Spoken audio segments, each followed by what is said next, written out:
Chủ tịch Ủy ban Nhân dân xã Long Thành Lê Hoàng Sơn cho biết, ngay trong những ngày đầu bước vào, chính quyền địa phương hai cấp, chính quyền, các đoàn thể và lực lượng vũ trang xã đồng tâm hỗ trợ tốt nhất cho nhân dân, thực hiện mô hình chính quyền phục vụ.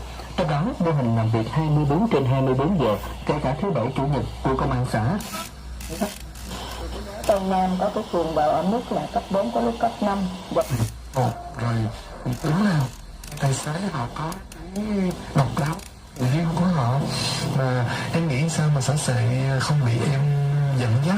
Cái miệng của em cỡ đó thì cỡ người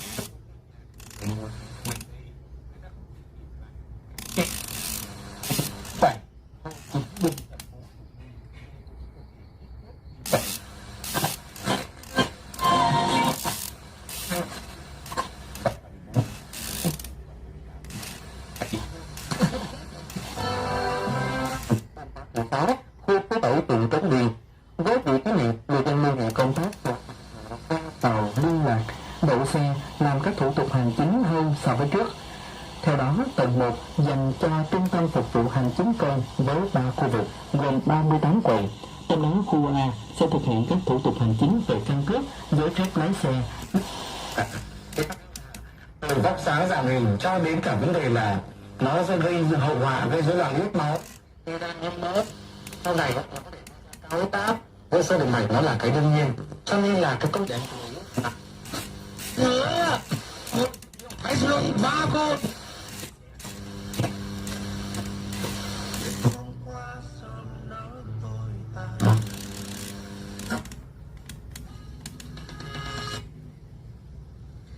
Với cả quý vị và cái thực phẩm 1 hay 2, và qua tình huống trên thì người sử dụng phương tiện để di chuyển. Chính xác, em có sim số đẹp năm sinh, số đặc biệt phù hợp với nhu cầu. Vị 50k bằng tôi đủ bình xăng ác. Đúng rồi, có con thuốc May 69S, May 69, May 79, May 89 đã giảm chu kỳ 1, 6, 12 tháng. Câu lạc bộ này đã công bố 2 bản hợp đồng mới người Brazil cho mùa giải 2.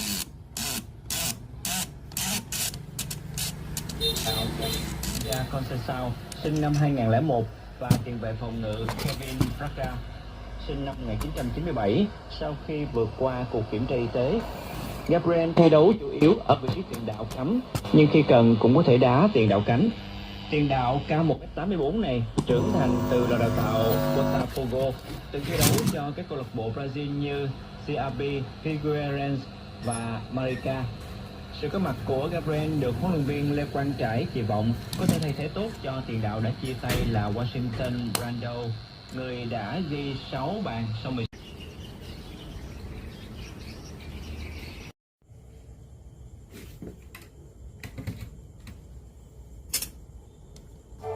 Chúng ta vừa đến với ca khúc Tầng Mây thứ 8.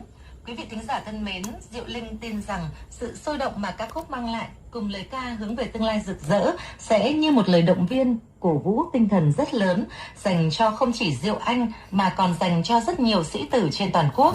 Tiếp theo chương trình là một lá thư đặc biệt của cô Nguyễn Thị Lan ở Nam Định gửi tới các trong khi đó thì lượng trinh sát hình sự chúng tôi là rất ít, không có nhiều. Đã ít thì đương nhiên là phải phát huy tối đa.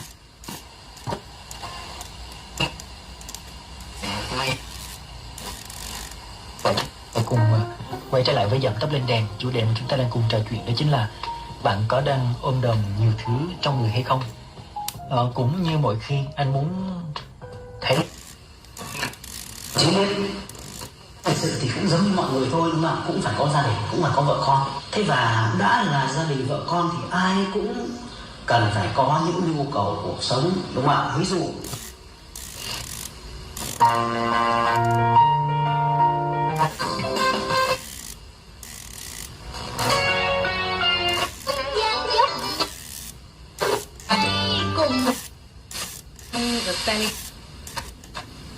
lots of joy.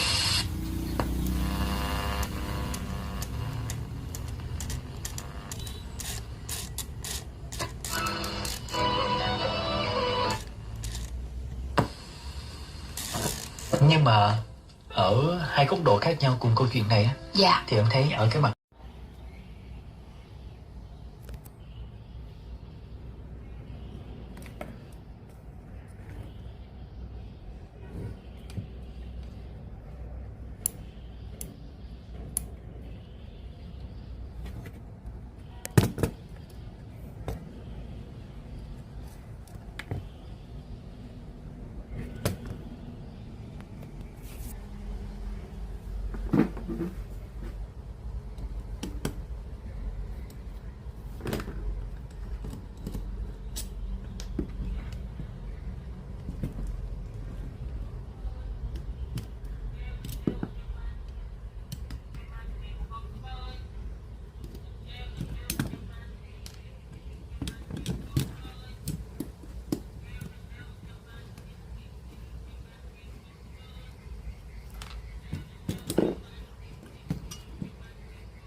xử lý đúng, chúng sẽ trở thành nguồn gây ô nhiễm môi trường lớn. Đề tài nghiên cứu đã tận dụng các vi sinh vật có lợi như nấm Trichoderma, vi khuẩn cố định đạm và enzyme sinh học để phân giải nhanh các chất hữu cơ trong vỏ hạt xoài, từ đó chuyển hóa thành phân hữu cơ phát triển bền vững của cây trồng. Việc sử dụng các chế phẩm vi sinh thân thiện và khả thi hơn trong điều kiện sản xuất của nông dân Đồng Tháp. Điều đáng mừng là hiện kết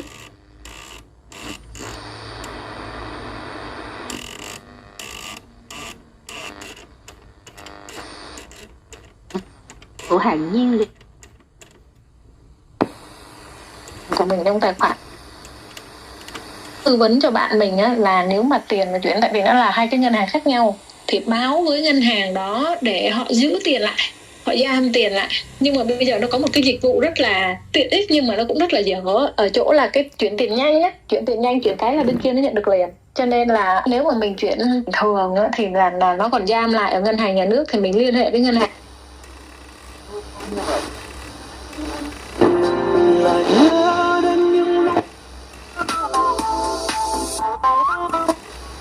ngớt chèn kỹ các khe hở, không cho khói tràn vào phòng.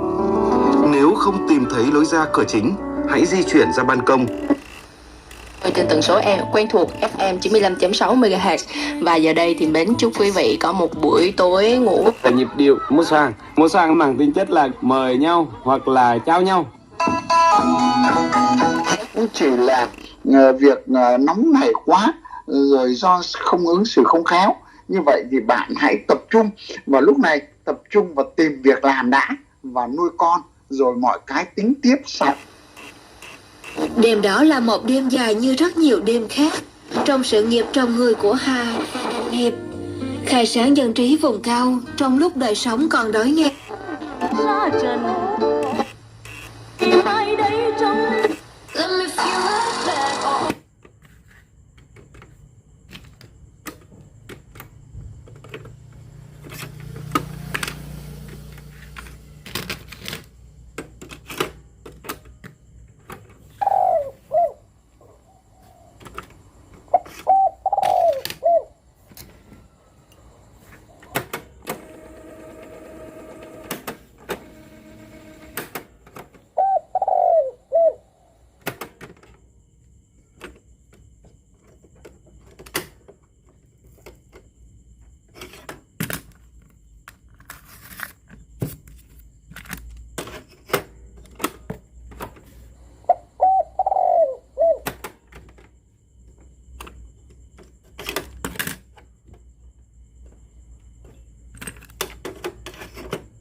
Merci. Merci beaucoup.